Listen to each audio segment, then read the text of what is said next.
अस्सलाम वालेकुम, hope you all are fine. तो आज हम जो अपने सैम्पल प्रॉब्लम करने जा रहे हैं ये आयन एक्सचेंज के टॉपिक में ही था। सैलिनिटी एंड सॉलिडिसिटी उसी से रिलेटेड है। तो मैं यहाँ पर एक दफ़ा पहले फार्मूलाज रिपीट कर देती हूँ, लेकिन आप लेक्चर को भी ज़रूर सुने। उसमें कुछ एग्जांपल सॉल्व की हुई हैं, बल्कि उसको देखें अच्छे से। तो अगर आप वो एग्जांपल कर लेंगे तो ये न्यूमेरिकल बहुत इजीली सॉल्व हो जाएंगे, ठीक है, क्योंकि ये उसी तरह की है। बस एक दफ़ा प्रैक्टिस की ज़रूरत है। तो यहाँ पर मैंने फार्मूलाज लिखे हुए हैं सैलिनिटी एंड सॉलिडिसिटी से रिलेटेड जो यूज़ होंगे, तो हम उनको एक दफ़ा देख लेते हैं। तो हमारा फर्स्ट फार्मूला है सम ऑफ ऑल द केटाइंस और एनाइंस जो कि मिली इक्विवेलेंस पर लीटर में होंगे वो इक्वल होते हैं EC इंटू 10। EC हमारे पास इलेक्ट्रिकल कंडक्टिविटी जिसका यूनिट डेसीसाइमन पर मीटर है, ठीक है, वो यहाँ पर मेंशन नहीं है, डेसीसाइमन पर मीटर होता है, ठीक है। और उसके बाद देखिए हमारे पास TDS है। TDS इक्वल होता है EC इंटू ओके, TDS जो होता है वो इक्वल होता है EC इंटू 640। और ये 640 क्यों आया है? अगर हमारे पास ज़्यादा सोडियम सॉल्ट होगा तो 640 आएगा, एंड अगर हमारे पास कैल्शियम सॉल्ट ज़्यादा होगा तो उसके लिए 800 आएगा, ठीक है, टोटल डिजॉल्व सॉलिड, ठीक है, इसको फाइंड आउट करने के लिए TDS को। नेक्स्ट फार्मूला हमारे पास है सोडियम एब्जॉर्प्शन रेशो SAR का, वो इक्वल होता है sodium over 0.5 calcium plus 0.5 magnesium और उसकी पावर 1/2। 1/2 कह सकते हैं, या इसके ऊपर आप अंडर रूट डाल लें, तो दोनों तरह से ठीक है, ठीक है। उसके बाद ESP है एक्सचेंजेबल सोडियम परसेंटेज। तो एक्सचेंजेबल सोडियम जितना होगा उसको CEC पर डिवाइड करेंगे एंड 100 से मल्टीप्लाई कर लेंगे। CEC हमने, अगर आपने इसे पिछली वीडियो नहीं देखी तो उसमें देखें हमने CEC फाइंड की थी कि हमने किस तरह से फाइंड की है। तो इन फॉर्मूलाज को नोट डाउन करें एंड अच्छे से याद करें तो हमारे सैम्पल प्रॉब्लम सॉल्व होंगे। अब हम अपने क्वेश्चंस की तरफ मूव करते हैं। हमारा क्वेश्चन नंबर 1 है, what is the estimated EC of solution that has 1 milli equivalence per litre sodium, 3 milli equivalence per litre potassium and 3 milli equivalence per litre HCO3 and 4 milli equivalence per litre calcium, ठीक है। ये उन्होंने हमें उन्होंने estimated हमसे पूछी है EC, और ये उन्होंने कुछ हमें इसकी कंसंट्रेशन फाइंड आउट करने के लिए दे दी हैं। तो आपने EC का भी पीछे फॉर्मूला देखा था कि सम ऑफ ऑल द केटाइंस और एनाइंस जो भी आपको गिवन है, मैं यहाँ पर एक दफ़ा दोबारा लिख रही हूँ ताकि आपको अच्छे से मेमोराइज हो जाएगा।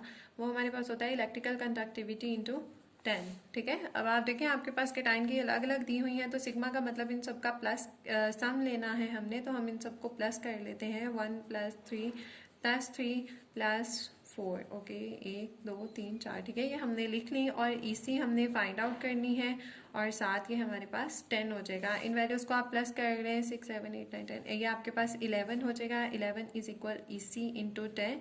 10 यहाँ मल्टीप्लाई हो रहा है, इसको लाकर 11 से आप डिवाइड करें, which is equal to EC हो जाएगा। तो आपके पास यहाँ से EC आ जाएगी। 11 को आप 10 पर डिवाइड करें तो ये आपके पास 1.1, और EC का यूनिट हमने पीछे अभी देखा था डेसीसाइमन पर मीटर है, ठीक है। ये उन्होंने हमसे EC फाइंड आउट करने का कहा था, तो हमने EC फाइंड आउट कर ली। नेक्स्ट क्वेश्चन नंबर 2 को देखते हैं। इसमें उन्होंने कहा है if TDS are calculated as 250 milligram per litre, what is the likely value of EC in solution dominated by calcium salt. अब इसके लिए भी आपने अभी पीछे फॉर्मूला देखा था कि अगर हमारे पास कैल्शियम सॉल्ट डोमिनेटेड है तो हम उसमें TDS को किस वैल्यूज, EC को किस वैल्यू से मल्टीप्लाई करते हैं, उसमें हम EC को मल्टीप्लाई करते हैं 800 से, ठीक है। और ये किस लिए है? अगर हमारे पास कैल्शियम सॉल्ट डोमिनेटेड हो, या मोस्टली कैल्शियम सॉल्ट हमने पीछे लिखा था, तो वो एक ही बात होगी कि ज़्यादा कैल्शियम सॉल्ट या ये डोमिनेट कर रहा हो, इसकी कंसंट्रेशन इसका मतलब ज़्यादा है, तो इसके लिए ये फॉर्मूला है। तो उन्होंने आपको EC दे दी है, आपने जस्ट EC की जगह उसकी वैल्यू पुट करनी है 250 इंटू 800। आप इसको सॉल्व करें तो ये नो, एक्चुअली EC तो हम फाइंड आउट कर रहे हैं, तो यहाँ पर EC आएगा। EC तो हम फाइंड आउट कर रहे हैं ना, ये TDS की वैल्यू है, तो ये 250 यहाँ पर आएगा। अब यहाँ पर EC रह जाएगा और 800 जो है वो 250 से आकर डिवाइड हो जाएगा, 0 की 0 से कटिंग हो जाएगी, और जब आप इसको डिवाइड करेंगे तो ये आपके पास EC की वैल्यू आ जाएगी 0.3125, ठीक है। और इसका साथ यूनिट हमारे पास वही रहेगा डेसीसाइमन पर मीटर। EC का यूनिट डेसीसाइमन पर मीटर होता है, ठीक है। ये हमारे 2 क्वेश्चन थे। क्वेश्चन नंबर 3 को देखते हैं। क्वेश्चन नंबर 3 में हमने आई थिंक ऐसे कर लेते हैं, ओके, रिजल्ट क्लियर है, ठीक है। तो व्हाट इज SAR, उन्होंने हमें कहा है of a soil that has per kilogram 5 millimole sodium, 15 millimole calcium and 5 mole, ठीक है, 5 millimole potassium and 2 millimole magnesium. उन्होंने हमें सबकी वैल्यूज दे दी हैं। उन्होंने हमें sodium absorption ratio find out करने के लिए कहा है। तो सोडियम एब्जॉर्प्शन रेशो का हमने पीछे फॉर्मूला देखा था, लेकिन मैं यहाँ पर दोबारा रिपीट कर देती हूँ। सोडियम एब्जॉर्प्शन अगर हम रेशो फाइंड आउट कर रहे हैं तो हम उसमें सोडियम की कंसंट्रेशन लेते हैं और ओवर में 0.5 कैल्शियम आयन Ca2 पॉजिटिव, और फिर उसमें ऐड करते हैं 0.5 मैग्नीशियम कंसंट्रेशन, ये भी 2 पॉजिटिव, और ये हमारे पास रेज टू पावर 1/2 होता है, ठीक है। ये 1/2 अंडर रूट के भी इक्वल होता है। तो आप इसमें बस वैल्यूज पुट कर दें। सोडियम की आपके पास गिवन है 5 है, उसके बाद 0.5 कैल्शियम की 15 है, और प्लस 0.5 मैग्नीशियम की आपके पास 2 है, ठीक है। और इसकी जो पावर है वो 1/2 आ जाएगी। आप इसको सॉल्व करेंगे, आपके पास आ जाएगा 5/15 को 0.5, 15 का 0.5 लें तो ये आपके पास 7.5, और 2 का 0.5 जो होता है वो 1 होता है।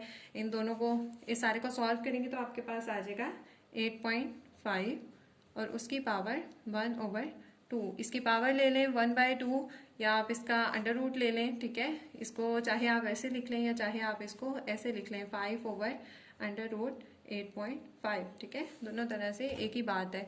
तो आप इसको सॉल्व करेंगे, आपके पास आ जाएगा 5/2.91, तो इसको डिवाइड करें तो ये आ जाएगा 1.718, ठीक है। ये हमारे पास सोडियम एब्जॉर्प्शन रेशो है। इसका कोई यूनिट नहीं होता क्योंकि ये एक रेशो वैल्यू है, और रेशो जो होती है वो यूनिट लेस होती है, ठीक है। रेशो में कोई यूनिट नहीं आता।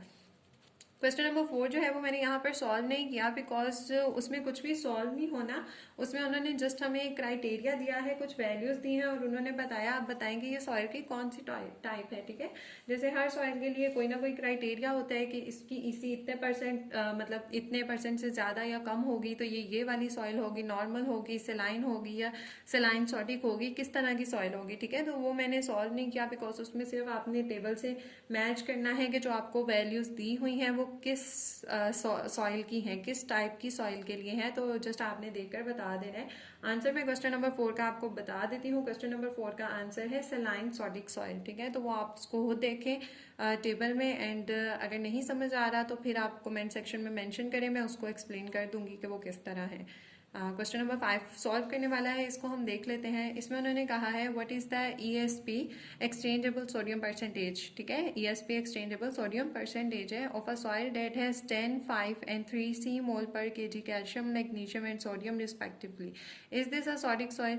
अब इसमें भी एक तरह से क्राइटेरिया जो है वो हमें जुबानी आना चाहिए कि कौन सी सॉइल सॉडिक होती है, उसमें कितने परसेंट क्या हो, कितनी EC हो, कितनी उसकी ESP हो, ठीक है, कितनी उसकी SAR होती है, ठीक है। 3 वैल्यूज होती हैं क्राइटेरिया में, वो हमें जुबानी आनी चाहिए।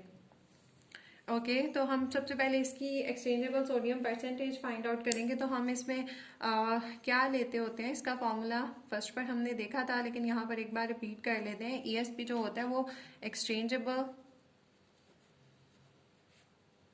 सोडियम, और इसको हम डिवाइड करते हैं CEC और मल्टीप्लाई कर देते हैं 100 से, क्योंकि हम परसेंटेज फाइंड आउट कर रहे हैं, ठीक है। एक्सचेंजेबल सोडियम हम परसेंटेज फाइंड आउट कर रहे हैं। तो आप देखें आपके पास इसमें सोडियम की कितनी कंसंट्रेशन गिवन है, ये थर्ड वन सोडियम के लिए है, तो ये आपके पास 3 आ जाएगा ओवर। अच्छा CEC हमने पिछले न्यूमेरिकल्स में फाइंड आउट की थी, तो मैं पिछली वीडियो में आप देख सकते हैं कि CEC कैसे फाइंड आउट की थी, आयन एक्सचेंज वाले जो न्यूमेरिकल्स हैं उसमें। तो लेकिन यहाँ पर हम देख ले, एक दफ़ा दोबारा मैं रिपीट कर देती हूँ। जो CEC होती है वो सम ऑफ ऑल द कीटाइंस और एनाइंस होता है। तो यहाँ पर आपके पास 3 है, 10, 5 एंड 3, जो कि कैल्शियम, मैग्नीशियम और सोडियम की हैं वैल्यूज़। तो आप इनको प्लस कर लें 10, 3 और 5 को, तो ये आपके पास आ जाएगा 18, और साथ हमारे पास है 100, ठीक है। आप इन वैल्यूज़ को सॉल्व करें कैलकुलेटर से या जैसे भी आप करना चाह रहे हैं, तो ये आपके पास 16.67% आ जाएगा। अब आप देखिए, आपने अगर टेबल देखा है या आपको याद है, तो उसमें जो क्राइटेरिया गिवन था वो था कि आपके पास जो इसमें उन्होंने पूछा is this a sodic soil. तो सॉडिक सॉइल के लिए जो हमारा क्राइटेरिया था सॉडिक सॉइल के लिए वो था कि उसकी जो हमारे पास ESP है वो ग्रेटर होनी चाहिए 15% से, ठीक है, फॉर सॉडिक सॉइल। तो यहाँ पर इसकी 16.7% है। एस आप इसमें पूरी स्टेटमेंट लिखेंगे कि ESP of this soil is 16.67%, so it is a sodic soil, ठीक है, कि ये उस क्राइटेरिया में फॉल कर रही है, इसकी इतने परसेंट है, 15 से ज़्यादा है, 16 है, ठीक है, तो ये सॉडिक सॉइल होगी। इसीलिए मैंने क्वेश्चन नंबर 4 सॉल्व नहीं किया, क्योंकि उसमें उन्होंने आपको वैल्यूज़ दी हुई हैं, कुछ भी सॉल्व नहीं करना, जस्ट आपने टेबल से मैच करना है कि वो किस रेंज में, किस वैल्यू में, किस तरह की सॉइल में लाई कर रही हैं, कौन से क्राइटेरिया को फुलफिल कर रही हैं, तो वो आपकी वही सॉइल होगी। और उसका आंसर मैं दोबारा बता देती हूँ, उसका आंसर सेलाइन सॉडिक सॉइल है, ठीक है। क्वेश्चन नंबर 4 का आंसर सेलाइन सॉडिक सॉइल है, तो आप उसको टेबल से मैच करें और देखें, तो होपफुली आपको समझ आ जाएगी। तो अगर आपको इन न्यूमेरिकल्स में कोई प्रॉब्लम है या कुछ नहीं समझ आया तो आप कमेंट सेक्शन में मुझसे पूछ सकते हैं। यहाँ तक आज हमने अपने सारे सैम्पल प्रॉब्लम्स कंप्लीट कर लिए हैं। अगर कोई सैम्पल प्रॉब्लम मिस हुआ है तो आप वो भी कमेंट में मेंशन कर दें, आई विल ट्राई कि मैं उन्हें भी सॉल्व कर दूँ। So thank you so much for listening and Allah हाफिज़।